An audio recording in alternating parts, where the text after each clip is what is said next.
With us now is North Carolina GOP Congressman Robert Pittenger. He is the chairman of the Congressional Task Force on Terrorism and Unconventional Warfare. And Congressman, thank you for joining us. I know that you have been briefed in recent months by the NSA and the CIA and the FBI as a way to kind of convey to Congress and the public exactly what threats we're facing. How does the attack in Manchester change that threat?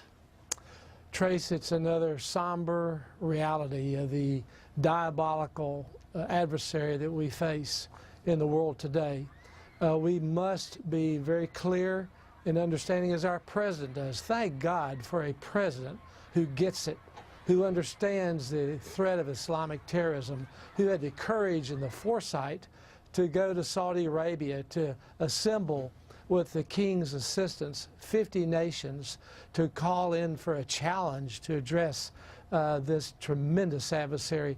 He will unite the world, I believe, as never before in addressing our ability to work together and use all of our capacities to defeat ISIS.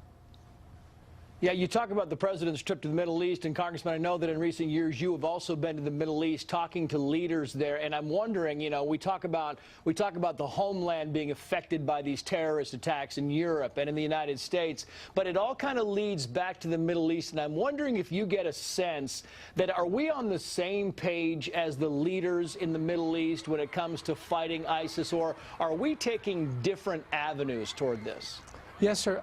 Time and again, when I would meet with heads of state in the Middle East, for example, the Crown Prince in the UAE, he said, Congressman, we need to be working with the United States and Israel to defeat Islamic terrorism.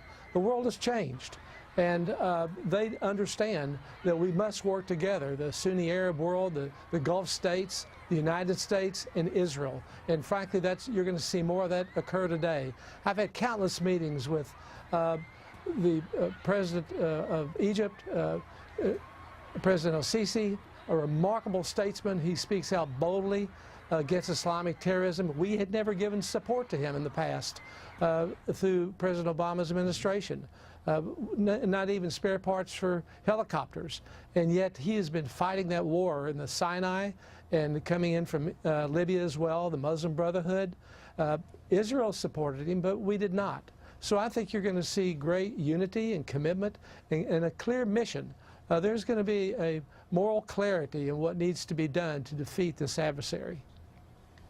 Yeah, and right below you, Congressman, if you don't see it, we have that it says Britain is on high alert. Really, it's the highest alert critical. And the British intelligence officials, I know you have contacts over there with them.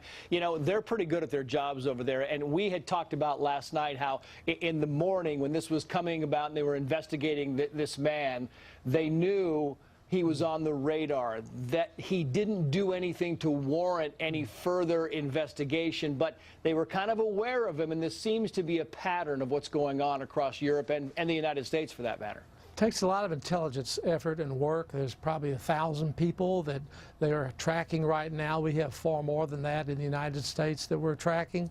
A lot of intelligence efforts. We have certain tools that are very important to us. We must have good data, good intelligence, good collaboration.